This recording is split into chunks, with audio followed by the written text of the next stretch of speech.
you optimize your diverse work environment, as well as the common misperceptions you may have heard when it comes to hiring internationally trained professionals. Finally, Jennifer will provide you with the practical tips that you can use to start to take action now. And last but not least, we're going to open it up for questions. With that, I'd like to welcome Timothy to proceed with our session today. Hi, good afternoon, and welcome to this webinar. I'll just have our first slide come up and talk to you a little bit about the changing demographics that we're facing in Canada and in Toronto in particular. As you probably have heard many times, it's time for the baby boomers to retire. It's 65 years since 1946, and many people are beginning to retire. Perhaps not as many as was initially thought because of the economy, but still huge amounts of people are leaving the labor market. In the federal public service, they expect 100,000 people are going to retire every year in the next few years. And by 2020, Ontario is expected to have a labor shortage of close to 500,000 people. We're also knowing that in the labor market, the requirements in the labor market are that increasingly people need post-secondary education. It's a 75% increase in the number of jobs that require post-secondary education in the last 20 years. And the Canadian workforce typically isn't really as educated as required to meet that demand. I mean, more recently, of course, is that the younger people, as our education system has produced more graduates, 65% of those in the 25 to 29 year bracket are post-secondary educated, but the whole workforce is not. Immigration has seemed to be really a solution to many of the challenges that we're facing, and between now and the next 5 or 6 years, all the labor market growth in Canada is going to come from immigration. In some communities, that's already the case. There's no growth in the labor market except through immigration. And we have good immigration numbers, averaging about 250,000 over the past few years. Actually, last year was 280,000 people. And about half of those coming into the country come to Ontario, and most of those come to Toronto. Over half of immigrants that are coming to Canada intend to work. Nearly a quarter have managerial, professional, or technical skills that are a match to the labor market. And of those who are over 15 years, 70% have more than a grade 13 education. That is, they all have post-secondary education. And the reason 15 years is chosen is just the Stats Canada way of grouping people. Of course, those between 15 and 20 are unlikely to have more than a post-secondary education. But as you can see, the numbers are really high. And that's in all categories of immigration, not just the skilled immigrants, but the people they bring with them, family, class, and refugees. That figure goes across all categories of immigration. And 20% of immigrants have a graduate degree, which is 4 times that of the Canadian-born. And even with this growth in immigration and this highly skilled immigration, it's assumed that we're not going to have enough people from immigration to really meet the skill shortage in the next coming decades. And already, according to the Canadian Federation of Independent Business, there are many skilled opportunities that are vacant now, notwithstanding the current high unemployment and coming out of the recession. Now, the demographic profile in Toronto is even more, even more stressed in the immigration field. I mean, we're getting close to 100,000 people a year as immigrants into the Toronto area. Almost half of Torontonians are immigrants. Almost half of them speak a language other than English at home, and over 40% are visible minorities. Our labor market is very different in Toronto than it has been in the past, and I think sometimes our employment has not been able to really recognize the change in the labor market. Unemployment rates for immigrants are consistently higher than the Canadian-born. And for those that recently arrived, it's much higher than those who've been here for a long time. If you look at the profile of our leadership in Toronto, most of our leadership is not representative of the community that we have. 14% visible minority representation in leadership positions. Government agencies have a much higher percentage of those in leadership than the private sector or the media. But it doesn't reflect the population of the city. Now, you can see that the immigration is growing. The Toronto immigration has been more or less the same percentage of overall immigration.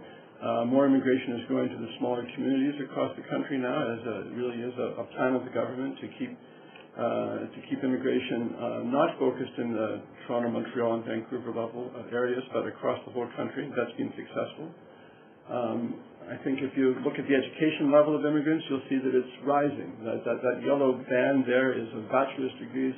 You'll see that 30% of immigrants have a bachelor's degree level. If you look at the Torontonian level, it's quite a bit less. There's an increasing number of people with master's degrees and doctorate levels. You see in the green and the blue slide there. Overall, the level of education of immigrants is increased over the past decades, and is higher than Canadian-born, and is higher than those people that were brought up in Toronto.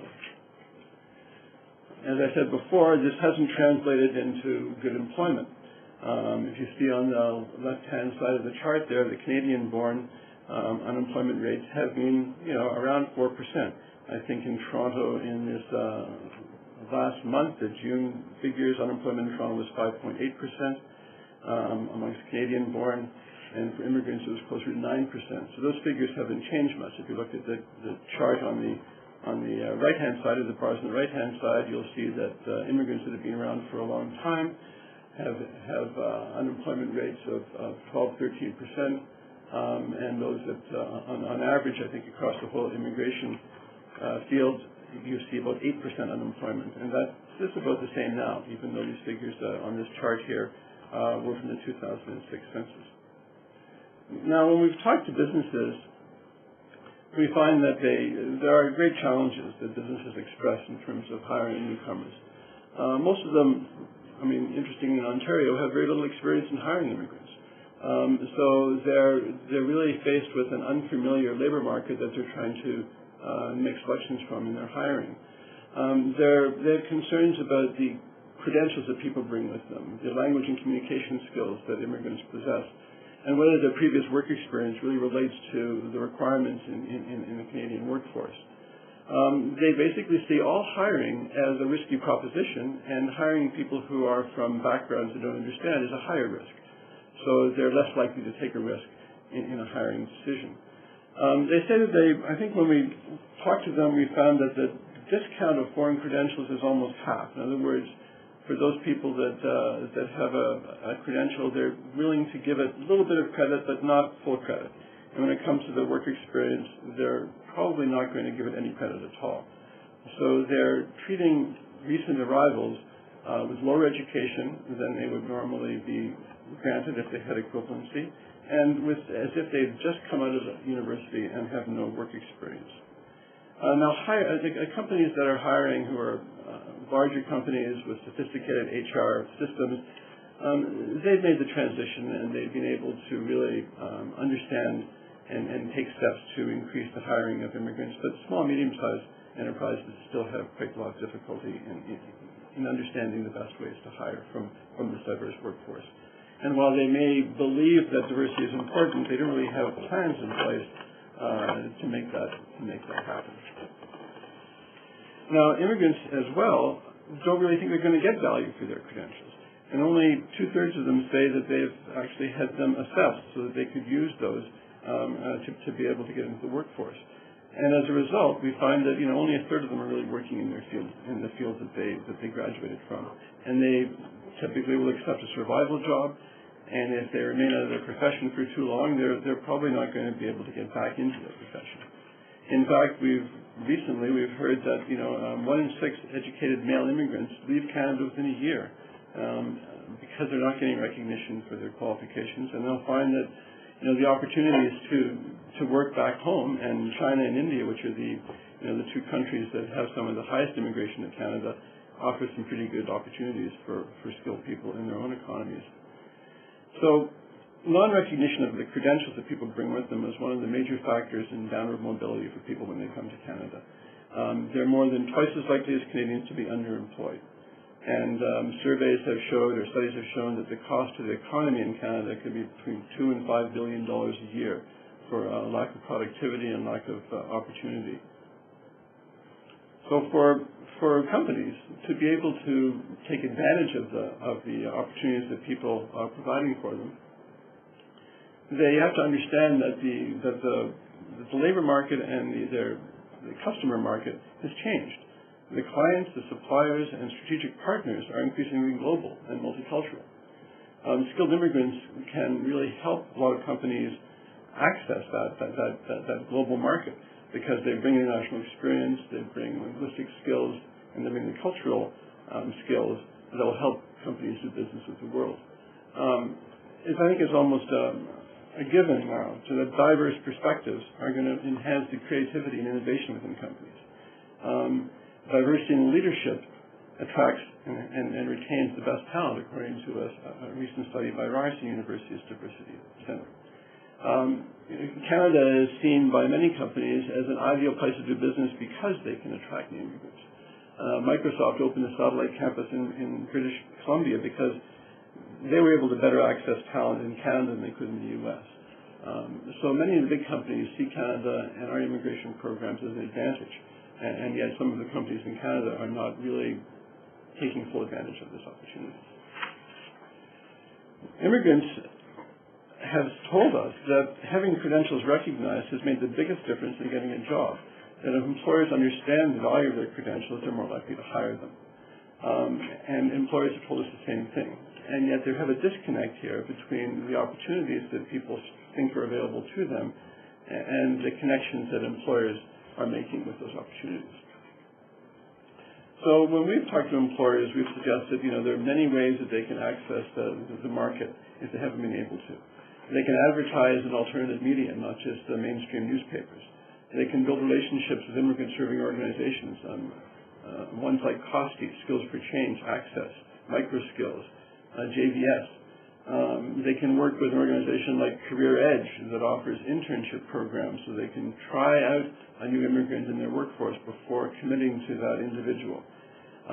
They can actually also develop mentorship programs within their own companies so that their staff are mentoring new Canadians who are in the same field as they are and build the relationships that way. Organizations like TRIAC in the Toronto Regional Immigrant Employment Council, have established mentorship programs that companies can sign on to. And I think that if you show yourself as a company that values and recognizes international credentials, you'll attract people to you. If you advertise that you are willing to accept people based on their foreign qualifications and their foreign work experience, people will come to you. And valuing international work experience and not devaluing can also benefit the company because of, as I said before, the type of skills that people bring with them from overseas are assets rather than liabilities for companies. And by looking at your current workforce and realizing that many of the people you've hired perhaps have degrees and qualifications beyond those that are required for the job, you can develop alternative career paths for those people who are already with you and take great advantage of your existing staff. By becoming an employer of choice because of the inclusive culture that you establish or your flexible working practices that really can respond to the needs of a diverse workforce, again, you become a company that people want to work for. And you have to demonstrate commitment to diversity, through example, through your own leadership strategies and through the management that you show to the workforce. What World Education Services can do is to provide at least one tool to help companies and individuals make that connection. We're an international not-for-profit organization. We provide credential evaluation reports to over 55,000 people a year, 15% of those in Canada. Last year in Canada, we served about 8,000 clients. As we said before, we're the recognized service of the Ontario government, and we're used by hundreds of employers and professional licensing bodies, as well as post-secondary institutions, to recognize and verify the qualifications people bring with them from abroad.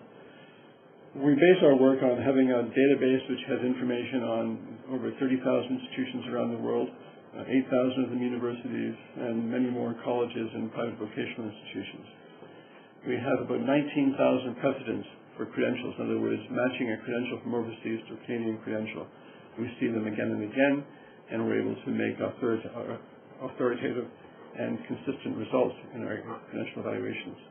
We publish research on systems of education around the world free of charge on our website, and we also provide information that can support you as you're looking to hire new Canadians.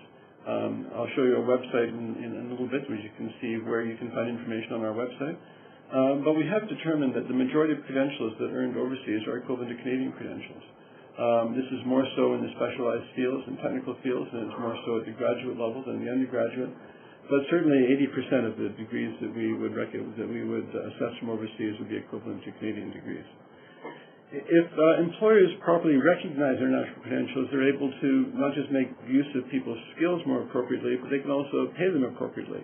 Some of the unions in Canada are encouraging employers to base their salaries on the equivalent education that people bring with them, so that individuals who have credentials from overseas aren't being underpaid. If you refer people at the beginning of the recruitment process rather than after the fact, you broaden your candidate base. If you say that people who are the qualifications for a job are a bachelor's degree or its equivalent, and encourage people to have their equivalency done prior to applying for a job, you're going to broaden the diversity of the applicants that you bring into your company. The credential evaluation is an objective comparison of a diploma or a degree earned in one jurisdiction to its equivalent in another. It's based on the number of factors that go into the development of an educational credential, and it's kind of mapped over from one country to another. It validates the authenticity of documents, and it provides a written report for people to use as they go forward. The evaluation reports that we produce, even though they're recognized by the Government of Ontario or advisory, they represent a third-party opinion and are not required. An employer or licensing body isn't required to accept the results, although they use them as advice. We adhere to international quality assurance standards and those that are used by other evaluation services in the country. WES also has an international degree preview tool on its website, which allows companies or individuals to pre-screen credentials to see whether or not they would meet the requirement. And this can be done without having to pay the full cost of an evaluation.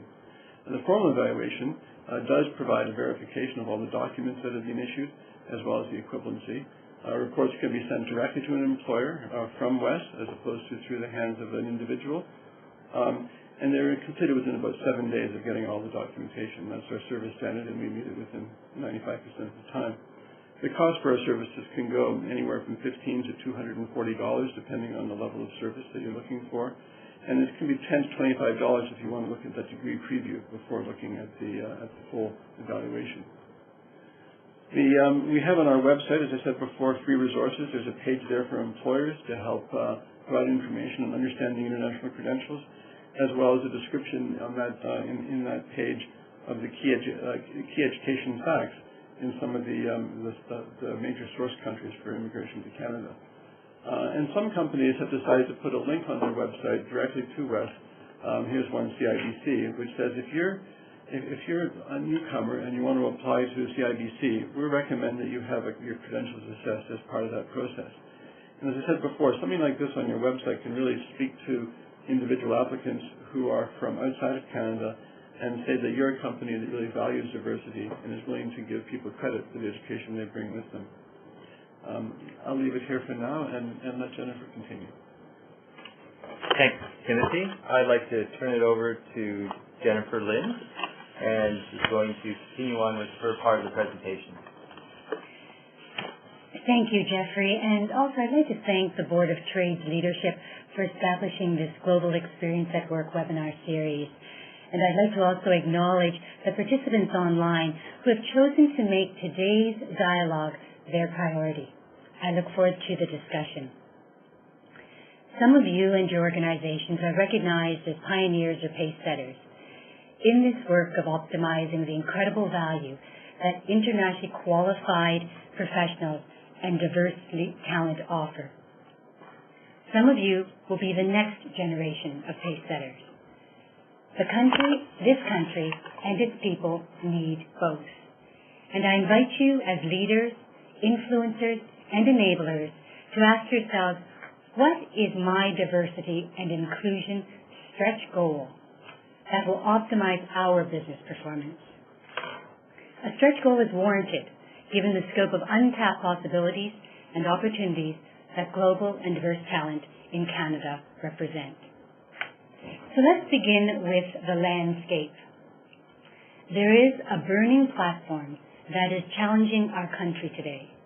The context of that challenge is competition for top talent within our country and from around the world, a shortfall in effective recruitment and retention of diverse talent, and the retirement of significant numbers of senior managers and executives, for example, 30% for public sector in the next 3 years.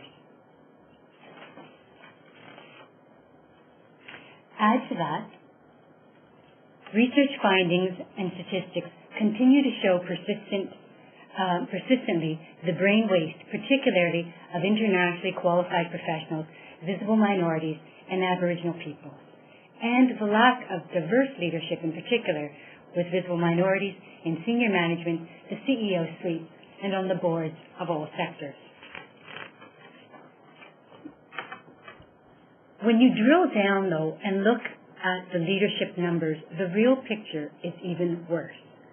4.2% in corporate sector boards and executives, 8.8% in public sector executives, and 12.5% in the voluntary sector.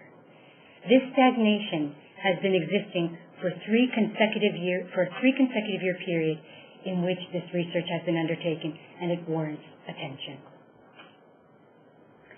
And there are numerous journals, reports, and CEOs espousing the business case for diversity.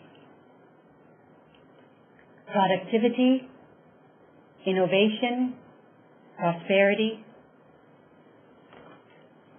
new markets,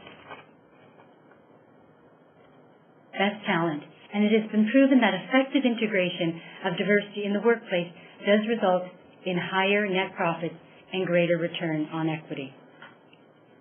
Yet while the business case has garnered attention and a myriad of diversity activities are commonplace in many companies, government and community agencies, the corresponding traction and results are nowhere near its potential and may actually be slipping.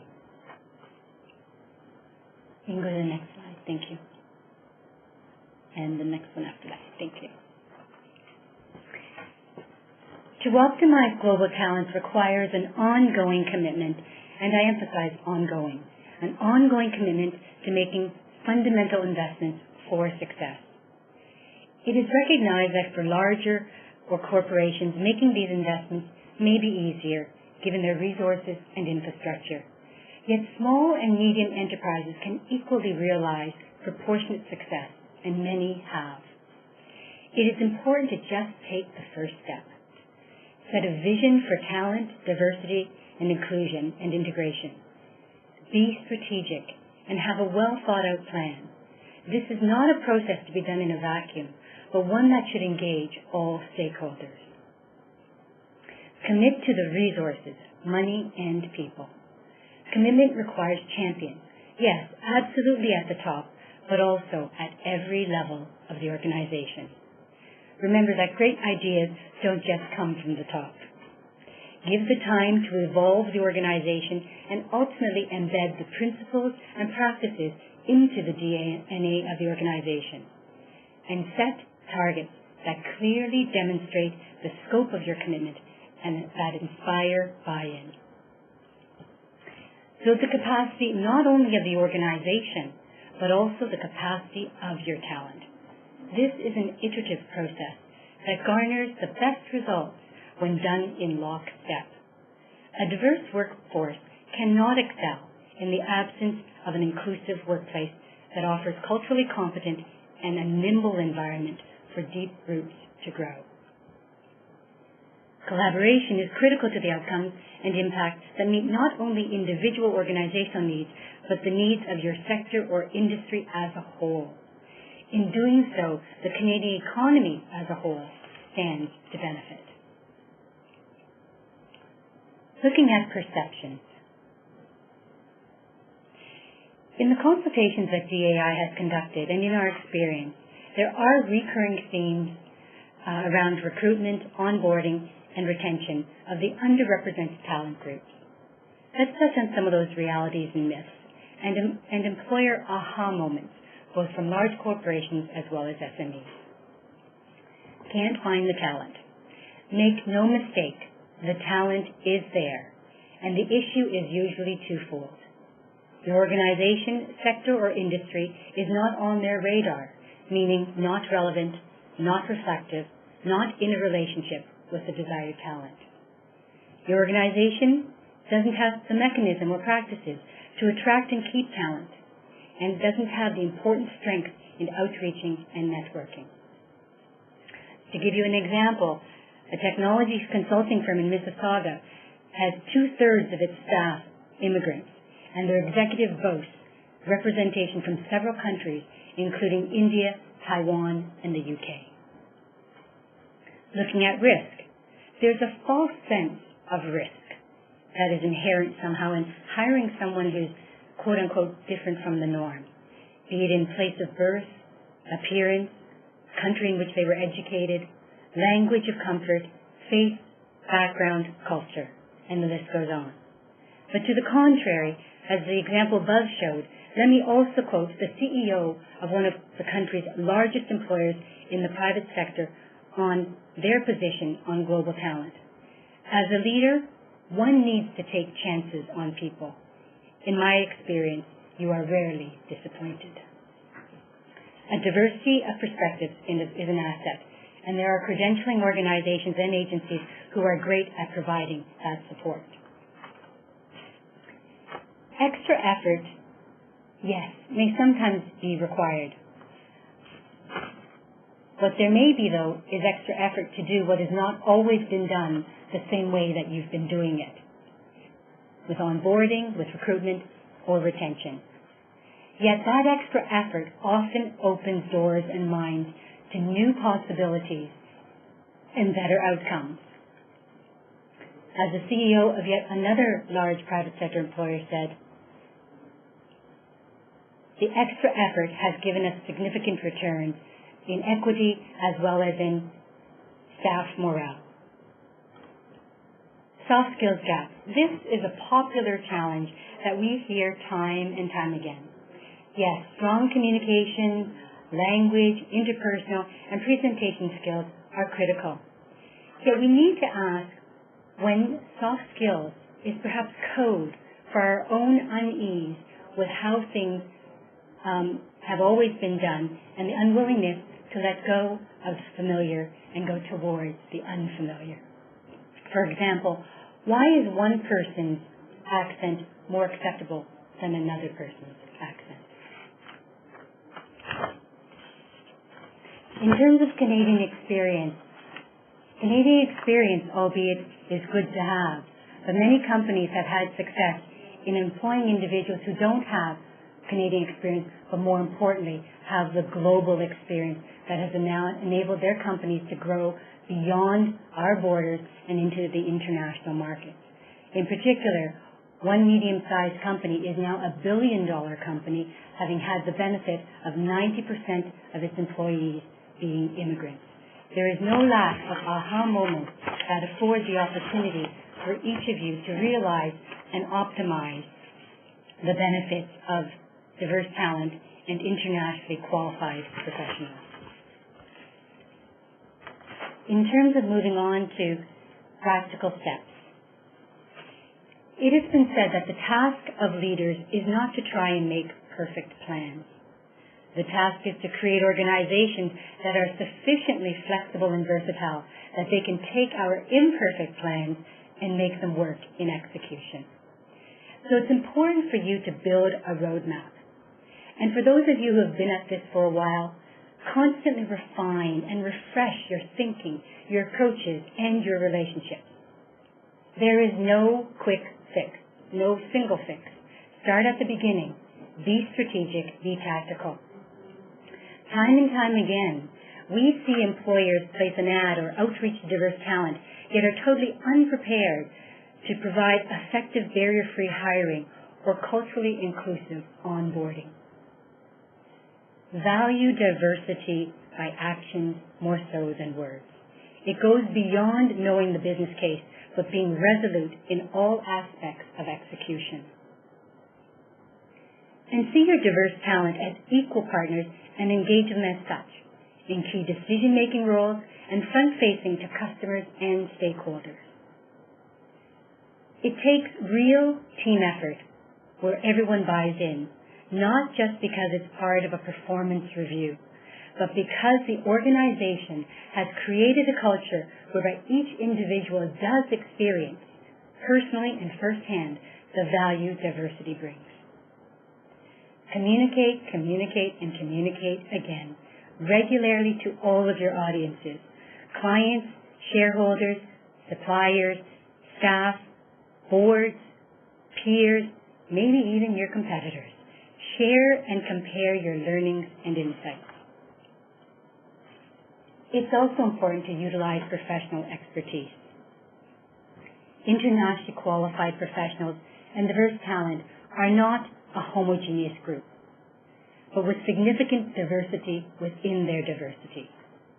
So professional expertise, particularly those who are new in this area or small, medium enterprises that don't have the resources, it's important to ensure a strategic approach from development right through to execution. And professional expertise can guide you in how to be efficient in this regard. Too often, that doesn't happen, and they are jumping to the tactics before the strategy is in place that will allow them the strong foundation upon which to grow, the foundation for which many existing companies currently are benefiting from. And for those who are those long-standing organizations, expertise can help you to avoid complacency and the belief that how you're doing what you're doing is the only way to do it. And finally, challenge yourselves. I go back to that stretch goal. Challenge yourselves to constantly refine and understand how the marketplace is changing and how you can best meet your bottom line and serve your customers. In terms of select practices, orientation happens not just in a moment in time, but it's a process that should provide a continuum of support. All too often, shortcuts or lack of formality diminishes the ability of the diverse talent to shine early. Establishment of forums that support individuals with common shared experiences, like affinity groups or professional immigrant networks, are always available. Training, one cannot be overtrained in cross-cultural diversity and in cross-cultural dynamics and diversity management. It's often the reverse, with too few and inconsistent training opportunities which incorporate learning with deep practice in real time with meaningful feedback. Line managers with responsibility for executing on the larger vision often find themselves most challenged. Mentoring or reverse mentoring, while has become very popular, must always be emphasized as being a two-way street. And coaching for both talent and employers can help accelerate results. While team coaching is valuable, we have seen the results of one-on-one coaching for talent and management that makes a significant difference in the integration. Our marketplace today is full of rich resources in all major centers and even in small markets across the country. You have probably witnessed the steady growth of immigrant employment councils that offer valuable training and sharing opportunities in Toronto, in Waterloo Region, in Calgary, and the list goes on and on. And there are agencies that are often the first place where foreign, internationally qualified professionals will seek to get support in settlement, employment, and orientation. Some of those have been mentioned earlier and include Access, Skills for Change, Career Edge, CASET, and COSTI, to just name a few. And if you look at the growth in ethnocultural and ethno-specific media outlets such as Omni TV, Canadian Immigrant, Sway, these are all addressing the needs and the opportunities that are resident in these target community groups. And also there is no lack of business and trade organizations, in particularly the growth of professional immigrant networks, like LAMBA and UFSC, to name a couple. Our work at DAI is based on more than 2 decades in this field. We specialize in human capital and workplace solutions that leverage Canada's greatest asset, the diversity of its people. Our suite of solutions focuses on 3 pillars of action: on talent, on employers or the workplace, and on market intelligence. In particular, looking at talent, we've created a customized program to support the advancement of internationally qualified professionals, visible minorities, and Aboriginal peoples. It is customized, tri-sector, high engagement with an extended leadership program of 6 to 8 months with real-time practice and learning opportunities. Intercultural peer group mentoring and networking, and also one-to-one professional coaching. Our market intelligence work is research that looks at achieving deeper inquiry to create new knowledge and intelligence on barriers, issues, and systemic solutions. We seek to get answers and information on what has not been spoken and what needs to have voice. And finally, with Employers Forum, it's the important aspect of creating sustainability and systemic transformation that will benefit our country domestically as well as globally. And that means moving beyond silos to sector and system-wide collaboration.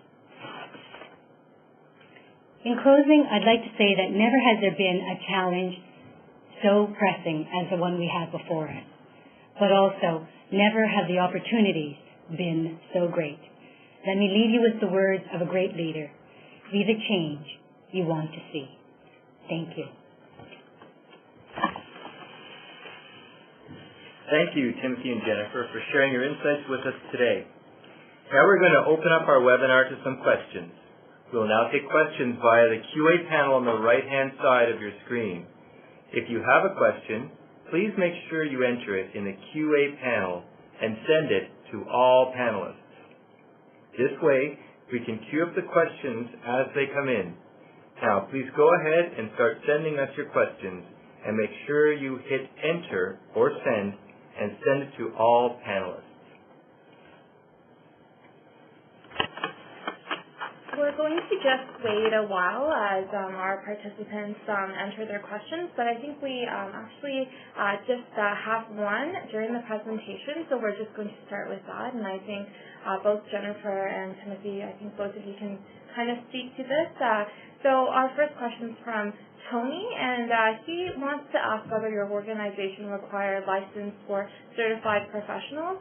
I think he just kind of wants you to speak to a little bit about the regulatory bodies for professions in Ontario and in terms of how they work to recognize international credentials.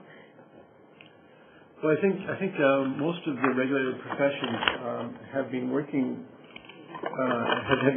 with the issue of international credential recognition for a long time. Many of them have steps in place to be able to do the sort of work that I've talked about. In other words, to encourage applicants who come from a non-Canadian education system to have their credentials assessed and recognized as part of the licensure process.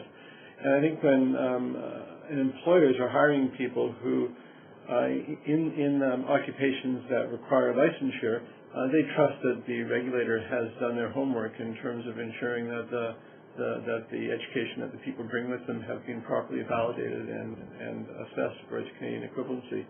And the licensing bodies also, I think as part of the process of licensure, would have some type of, other testing or examination services. So they wouldn't depend entirely on the education that somebody brings with them, but they would have another set of tests and examinations before somebody's licensed. And they do that for Canadian educated as well as for international educated.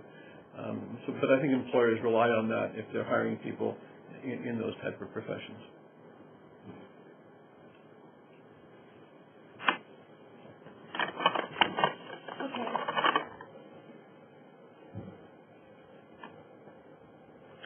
So our next question is from Jane. And Jane says that you have spoken about international or global talent. Do your organizations take into consideration the qualifications related to international standards for managing business? So she's speaking specifically about ISO 901, quality, etc. Canadian companies, she believes, are very poor in this area. So can either Jennifer or Tim, you can both speak to this question. I guess what WES does is really just assess the academic qualifications that people bring with them. So if and those are assessed against quality assurance standards which exist in the education field. So we're not really assessing workplace skills or workplace qualifications. And there are cases where some major employers may have professional development programs within them that people may have studied under in another country. And we're not looking at those. We're looking at those that have been degrees and diplomas that have been issued by formal education institutions, universities, colleges, similar to ours. So I don't know whether that answers that question, but just a distinction between kind of qualifications earned in an academic setting, which is what we do, or qualifications that have been earned in a workplace setting, which is not something we do.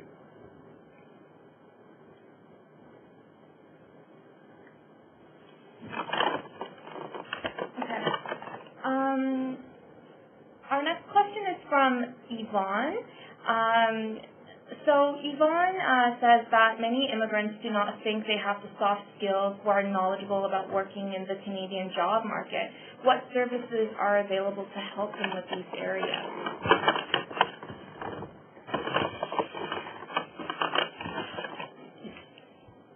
Before I answer that question, let me just ask, when an immigrant says they do not have the soft skills or the knowledge, is that something they feel themselves, or they've been told that by employers or agencies that they have sought support from? It's really important for immigrants to not come believing that they're already at a disadvantage. They're invited to this country because of the advantages they bring. So I would just preface that by making sure we understand from where that perception comes from. In terms of services, absolutely no lack of services. We mentioned several of the community agencies that are currently out there. We talked about Skills for Change. We've talked about Career Edge. We've talked about micro skills, and the list goes on and on. You can actually go up and into various websites on, for instance, TRIAC, the Toronto Region Immigrant Employment Council, or the Immigrant Employment Council that's actually in your own region, and they would be able to support you as well. Many social service agencies that are funded by organizations like the United Way also are involved in immigrant and settlement programs. So I would encourage you to become a constant learner of what the services are that are out there, and we are in a position to support providing that knowledge, as is, I'm sure, Tim and other agencies. Employers also, believe it or not, many of the financial institutions have that knowledge with people that are in their retail operations. That's part of their engagement and their understanding of their own clients, and they want to be able to provide them services that help them to best settle and integrate into Canada as best as possible. We have one question specifically for Tim. From Melwin, and Melwin wants to know how or what is done currently to get buy-in from employers to support credential assessment. Well, I mean, events such as this, are critical. I think from what we've understood, there's a real lack of knowledge, broadly based, of what the work of credential evaluation is.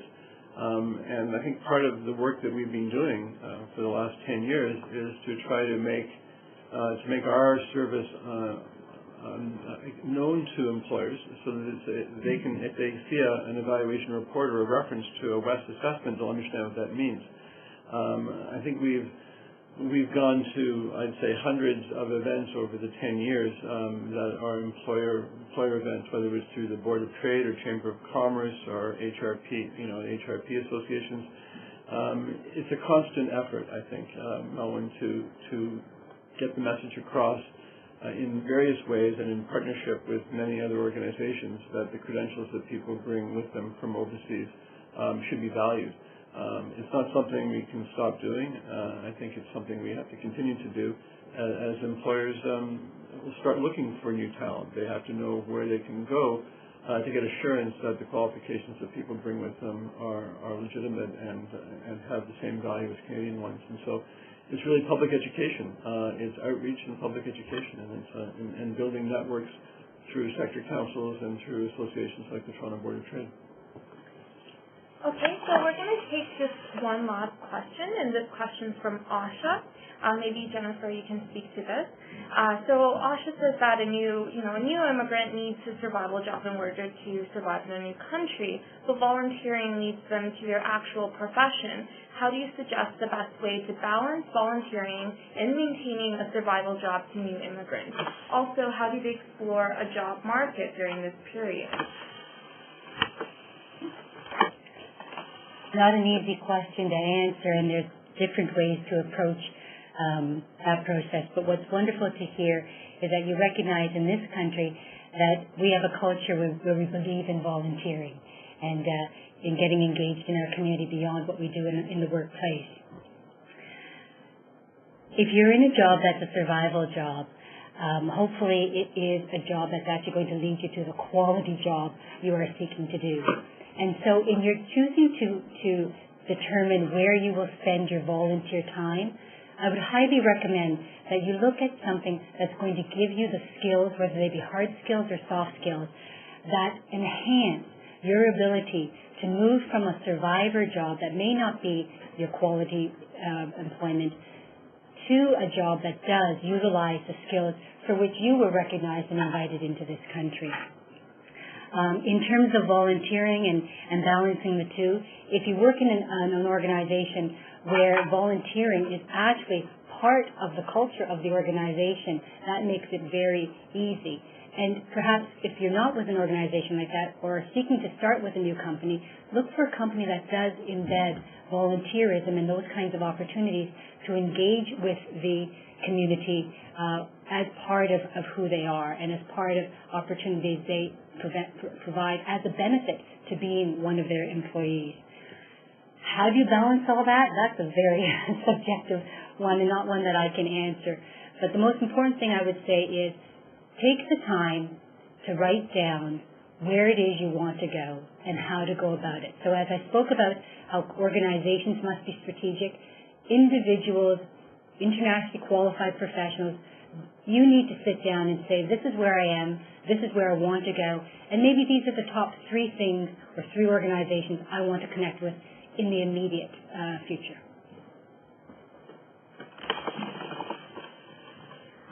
Thank you very much for attending this webinar today. I know we didn't have a chance to get to all the questions, but Timothy and Jennifer, their contact information is up on the slide, so if you have any questions, I'm sure that they welcome them to, if you would like to email them or contact them with your questions, they'd be very happy to answer them for you. Great. So that's it for today. I'd really like to thank both Timothy Owen and Jennifer Lynn for their valuable expertise and contribution to today's webcast. I'd also like to thank you for attending. When you exit this webinar, you will be directed to a post-event survey for your feedback. Please take a few moments to let us know how we did. Thank you again, and have a good day.